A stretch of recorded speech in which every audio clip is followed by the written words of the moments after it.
ব্যথার সমস্যায় কম বেশি আমরা অনেকেই ভুগে থাকি। শরীরের যে কোনো জায়গার যত পুরনোই ব্যথা হোক না কেন, সেটা আপনার হাঁটুতে, কাঁধে, কোমরে, পায়ের গোড়ালিতে, বাতের, মোচের বা জয়েন্টের। আজ আমি আপনাদের কাছে এমনই একটা রেমেডি শেয়ার করব, যেটা একবার ব্যবহার করলে আপনাদের যে কোনো ধরনের ব্যথা 5 মিনিটের মধ্যেই চলে যাবে। আপনাদের যে কোনো ধরনের ব্যথা টেনে বের করতে সাহায্য করবে। তাছাড়াও এই রেমেডিটা সবাই বাড়িতে খুব সহজে বানিয়েও নিতে পারবেন, এমনকি ব্যবহার করার পদ্ধতিটাও খুবই সহজ। তো সবার প্রথম এখানে নিয়েছি আমি পটল। পটল এতটাই পাওয়ারফুল, আমাদের যে কোনো ধরনের যত পুরনোই ব্যথা হোক না কেন, সেই ব্যথাকে টেনে বের করতে সাহায্য করবে। তবে ব্যবহার করার সঠিক পদ্ধতিটা জানতে হবে। আমরা অনেকেই আছি যারা পেন কিলার খেয়ে বা ব্যথা দূর করার ক্রিম বা ওষুধ ব্যবহার করে বিরক্ত হয়ে গেছি, কোনো কিছুতেই কিচ্ছু হয় না। আপনার যদি জয়েন্টের জায়গার মধ্যে গ্রিস শেষ হয়ে গেছে, হাঁটুতে হাঁটার সময় কটকট আওয়াজ আসছে, তাহলে আজকে আপনার এই রেমেডিটা সব সমস্যার সমাধান করবে। সবার প্রথম এখানে একটা মিডিয়াম সাইজের পটল নিয়েছি। পটলের খোসাটাকে আগেই ছাড়িয়ে নিয়েছি, তবে অবশ্যই কিন্তু কচি ধরনের পটল নেওয়ার চেষ্টা করবেন, কেন কি পটলের বীজ সহই কিন্তু পটলটাকে গ্রেট করতে হবে। চাইলে থেতো করেও ব্যবহার করতে পারেন। পটলের বীজের মধ্যে এমন বেশ কিছু প্রপার্টিস রয়েছে যেটা আমাদের ব্যথা দূর করতে খুব ভালো কাজ করে। তবে এখানে কিন্তু পুরো পটলটা ব্যবহার করব না, পটলের কিছুটা অংশ এখানে আমি ব্যবহার করব। আর আগে কিন্তু পটলের খোসাটাকে আমি সাইডে রেখেছি, সেটাও কিন্তু ফেলবো না, সেটাও পরে ব্যবহার করব। এবার এর মধ্যে আমি দিয়ে দিচ্ছি কিছুটা পরিমাণে লবণ। লবণ কি করবে, বিষ ব্যথা দূর করতে সাহায্য করবে। তাছাড়াও অনেক সময় হাতে পায়ে যদি চোট লেগে যায়, সেই জায়গাটা দেখবেন অনেক বেশি ফুলে থাকে, সেই ফোলা ভাবটাকেও অনেকটাই কম করবে। গ্রেট করা পটলের সাথে লবণটাকে খুব ভালোভাবে মাখিয়ে নিয়েছি। এবার মিশ্রণটাকে সাইডে রেখে দিচ্ছি, এটা পরে ব্যবহার করব। অন্যদিকে এখানে একটা পাত্র নিয়েছি, আর নিয়ে নিয়েছি এখানে বেশ কিছুটা পরিমাণের লবঙ্গ। লবঙ্গর মধ্যে যাতে ফুল থাকে সেটা কিন্তু একটু দেখে নেবেন, কেন কি এই লবঙ্গর ফুলের মধ্যে দেখবেন কিছুটা তেল থাকে। সেই তেলটা কি করবে, আমাদের ব্যথা দূর করার সাথে সাথে অনেক সময় ব্যথার জায়গায় গ্রিস শেষ হয়ে যায়, সেই গ্রিস বানাতেও সাহায্য করবে। তো লবঙ্গটা থেতো করে এর মধ্যে দিয়েছি, আর কিছুটা পরিমাণে দিয়েছি চায়ের পাতা, যে চায়ের পাতা চা তৈরিতে ব্যবহার করি। আর দিয়ে দিচ্ছি কিছুটা পরিমাণের কর্পূরের গুঁড়ো। কর্পূর আমরা অনেকেই পুজোতে ব্যবহার করে থাকি, তো গুঁড়ো কর্পূর ছিল, সেই কর্পূরই দিয়েছি। তারপর ভালো করে এগুলোকে মিশিয়ে নিয়েছি। এবার এর মধ্যে দিয়ে দেব কিছুটা পরিমাণে সর্ষের তেল। সর্ষের তেল হাড়কে মজবুত করবে, তার পাশাপাশি গ্রিস বানাতেও সাহায্য করবে, এমনকি ব্যথা কিন্তু আস্তে আস্তে কম করতে সাহায্য করবে। এবার সব উপকরণগুলো ভালো করে মিশিয়ে নেব। ব্যথার সমস্যায় আমরা অনেকেই ভুগে থাকি, বিশেষ করে দেখবেন ছোট বাচ্চারা অনেক সময় খেলাধুলো করতে গিয়ে হাতে পায়ে চোট লাগিয়ে নেয়। তবে আপনারা যদি আমার ব্যবহার করার পদ্ধতিতে এই রেমেডিটা একবার ব্যবহার করেন, আপনাদের ব্যথাজনিত যে কোনো সমস্যা দেখবেন খুব সহজেই আপনারা দূর করে নিতে পারবেন। এর মধ্যে দিয়েছি কিছুটা পরিমাণের হলুদ গুঁড়ো। হলুদ গুঁড়ো ন্যাচারাল পেন কিলারের মতোই কাজ করবে। খুব ভালো করে মিশিয়ে নিয়েছি। এবার এই মিশ্রণটাকে আমি 5 মিনিট সাইডে রেখে গ্যাসের মধ্যে পাত্রটাকে বসিয়ে দেব। গ্যাসের ফ্লেমটাকে মিডিয়ামে রেখে এটাকে নাড়াচাড়া করে খুব ভালো করে ফুটিয়ে নিতে হবে, যাতে করে খুব ভালোভাবে এগুলো মিশে যায়। আর যখন এখান থেকে একটা ধোঁয়ার মতো সৃষ্টি হবে আর একটা সুন্দর গন্ধ বেরোতে শুরু করবে, তখন আপনারা কি করবেন, যে মিশ্রণটা আগেই বানিয়ে রেখেছিলেন গ্রেট করে পটলের, সেটাকে এর মধ্যে দিয়ে দেবেন। তারপর এটাকে নাড়াচাড়া করবেন 1 মিনিট মতো। আর এই সময় কিন্তু গ্যাসের ফ্লেমটাকে একদম লোতে রেখেই করতে হবে। আর এই যে গ্রেট করা পটলটা, সেটা কিন্তু আগে ব্যবহার করা যাবে না, এই সময়েই কিন্তু ব্যবহার করতে হবে। তো খুব ভালোভাবে এটাকে নাড়াচাড়া করে আমি মিশিয়ে নিয়েছি। এবার পাত্রটাকে সাইডে রাখবো যাতে করে একটু ঠান্ডা হয়ে যায়। অন্যদিকে এখানে নিয়েছি একটা পাত্র, এবার এর মধ্যে দিয়ে দিচ্ছি পটলের খোসাগুলো। আগে থেকে যে পটলের খোসাগুলো সাইডে রেখেছিলাম সেগুলো দিয়েছি, কিছুটা পরিমাণে নর্মাল জল দিয়েছি, আর দিয়ে দিচ্ছি কিছুটা পরিমাণের লবণ।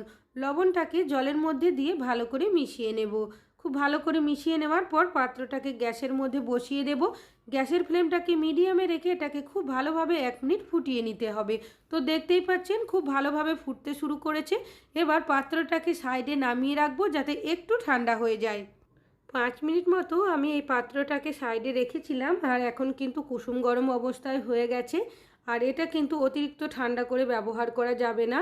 এখানে একটা সুতির কাপড় নিয়েছি, এই মিশ্রণের মধ্যে ভালো করে ডিপ করে নিংড়ে নেব। কি কাজে এটা আপনারা ব্যবহার করবেন। আপনাদের যে জায়গার মধ্যে ব্যথা করবে সেই জায়গার মধ্যে আপনারা এইভাবে করে সেঁক করে নেবেন। আর যখন এইভাবে ব্যথার জায়গার মধ্যে আপনারা সেঁক করবেন, দেখবেন ব্যথা কিন্তু আপনাদের অনেকটাই কম হয়ে যাবে। ব্যথার সমস্যায় আমরা অনেকেই ভুগে থাকি, যার কারণে অনেকেই আমরা পেন কিলার, ব্যথা দূর করার ক্রিম, ওষুধ বা বিভিন্ন ধরনের স্প্রে ব্যবহার করে থাকি। তবু দেখা যায় অনেক সময় ঠিক হতেই চায় না। তো এইভাবে আপনারা যদি স্টেপ বাই স্টেপ পুরো রেমেডিটা ব্যবহার করতে পারেন, আপনাদের যে কোনো ধরনের ব্যথা দেখবেন খুব সহজেই আপনারা দূর করে নিতে পারবেন। তাছাড়াও এই রেমেডিটা এতটাই কার্যকরী, বাচ্চা থেকে বড় যে কোনো বয়সের মানুষ কিন্তু ব্যবহার করতে পারে। যে জায়গার মধ্যে আপনাদের ব্যথা করবে সেই জায়গার মধ্যে এইভাবে মিশ্রণ বানিয়ে আপনারা সপ্তাহে 3 দিন সকাল সন্ধ্যা সেঁক করবেন, দেখবেন ব্যথা কিন্তু আপনাদের অনেকটাই কম হয়ে যাবে। আর এতটা আরাম হবে আপনারা একবার ব্যবহার করলেই বুঝতে পারবেন। যখন আপনাদের ব্যথার জায়গার মধ্যে সেঁক করে নেওয়া হয়ে যাবে, তারপর কি করবেন, যে রেমেডিটা বানিয়েছি সেটা ব্যবহার করবেন। আর এটা কিন্তু অতিরিক্ত ঠান্ডা ব্যবহার করবেন না, কুসুম গরম অবস্থাতে ব্যবহার করবেন।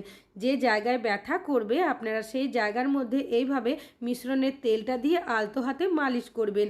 আর এই কাজটি আপনারা কি করবেন, সপ্তাহে 3 দিন করবেন, সকাল সন্ধ্যা করবেন। আর দেখবেন ব্যথা কিন্তু আপনাদের আস্তে আস্তে অনেকটাই কম হয়ে যাবে। আমাদের অনেকেরই দেখবেন হাতের জয়েন্টের মধ্যে ব্যথা করতে থাকে, বা আঙুলের মধ্যে অনেক সময় টান ধরে আসে, ভারী কোনো জিনিস তুলতে পারি না, বা রান্নাবান্না করার সময় অনেক সময় দেখবেন হাতে প্রচণ্ড ব্যথা করে। তো আপনারা এইভাবে যদি মিশ্রণের তেলটা দিয়ে মালিশ করতে পারেন, অনেকটাই ব্যথা কিন্তু আপনাদের কম হয়ে যাবে। তাছাড়াও দেখবেন অনেক সময় বয়স্করা বেশিক্ষণ হাঁটাহাঁটি করতে পারে না, একটু যদি বেশিক্ষণ দাঁড়িয়ে থাকে সেক্ষেত্রে পায়ের গোড়ালির মধ্যে ব্যথা করে, বা কখনো কখনো জয়েন্টের মধ্যেও ব্যথা করে। তাছাড়াও যদি বাচ্চারা অনেক সময় দেখবেন খেলাধুলো করতে গিয়ে যদি পড়ে যায়, সেক্ষেত্রেও কিন্তু এইভাবে রেমেডিটা বানিয়ে আপনারা ব্যথার জায়গার মধ্যে ব্যবহার করতে পারেন, কোনো রকমের সমস্যা হবে না। এই রেমেডিটা এতটাই কার্যকরী। তাছাড়াও এইভাবে আপনারা চাইলে মাংসপেশিতে যদি টান ধরে আসে হাতে বা পায়ের মধ্যে, সেখানেও কিন্তু আপনারা মিশ্রণের তেলটা দিয়ে মালিশ করতে পারেন। চাইলে মিশ্রণটা আপনারা 1 সপ্তাহ মতো বানিয়ে স্টোর করতে পারেন, তবে যখন ব্যবহার করবেন কুসুম গরম করে নেবেন, তারপরে কিন্তু ব্যবহার করবেন। তবে যাদের তুলনামূলকভাবে ব্যথাটা অতিরিক্ত থাকবে তারা কি করবেন, প্রথমে মিশ্রণের যে তেলটা রয়েছে সেটা দিয়ে তো মালিশ করতে হবেই, তারপর আপনারা কী করবেন, যে মিশ্রণটা রয়েছে সেটা কিন্তু ব্যথার জায়গার মধ্যে লাগিয়ে দেবেন।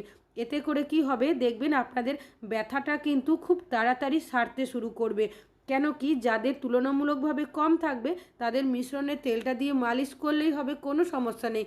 কিন্তু যাদের অতিরিক্ত ব্যথা থাকবে, অনেকেরই দেখবেন অতিরিক্ত ব্যথা হলে পেন কিলার নিতে হয়, তবে কিছুদিন হয়তো ব্যথাটা ঠিক হয়, আবারও ব্যথার সমস্যার মধ্যে পড়তে হয়। তবে আপনারা যদি এই রেমেডিটা স্টেপ বাই স্টেপ ব্যবহার করতে পারেন, আপনাদের যে কোনো ধরনের ব্যথা কিন্তু খুব সহজেই চলে যাবে। কোনো রকমের পেন কিলার বা ব্যথা দূর করার ক্রিম ব্যবহার করতে হবে না। মিশ্রণটা যাতে ঝরে পড়ে না যায়, একটা কাপড় দিয়ে এইভাবে ভালো করে পেঁচিয়ে দেবেন। তবে যখন আপনারা ব্যথার জায়গার মধ্যে মিশ্রণটা লাগিয়ে রাখবেন, এইভাবে করে আপনারা একটা কোনো কাপড় দিয়ে পেঁচিয়ে 30 থেকে 40 মিনিট রাখবেন। এর থেকে বেশি রাখতে পারেন, কোনো সমস্যা নেই, তবে কম কিন্তু রাখবেন না। তো 40 মিনিট পর আমি কাপড়টা দিয়ে এটাকে এভাবে মুছে নিচ্ছি। এইভাবে মুছে নেওয়ার পর আপনারা কিন্তু জলের ব্যবহার করবেন না, যে তেল ভাবটা থাকবে এরকমই রেখে দেবেন। তবে যদি মনে হয় আপনারা জায়গাটা জল দিয়ে পরিষ্কার করবেন, সেক্ষেত্রে কুসুম গরম জল নিয়ে নেবেন, সেটা দিয়ে আলতো হাতে মুছে পরিষ্কার করবেন। এইভাবে করে যদি আপনারা পুরো রেমেডিটা স্টেপ বাই স্টেপ ফলো করতে পারেন, আপনাদের যে কোনো ধরনের ব্যথা, বিশেষ করে বাতের ব্যথার মতো কঠিন ব্যথাও দেখবেন খুব সহজেই আপনাদের চলে যাবে। তাছাড়াও এই রেমেডিটা এতটাই কার্যকরী, বাচ্চা থেকে বড় যে কোনো বয়সের মানুষ কিন্তু এই রেমেডিটা অ্যাপ্লাই করতে পারেন।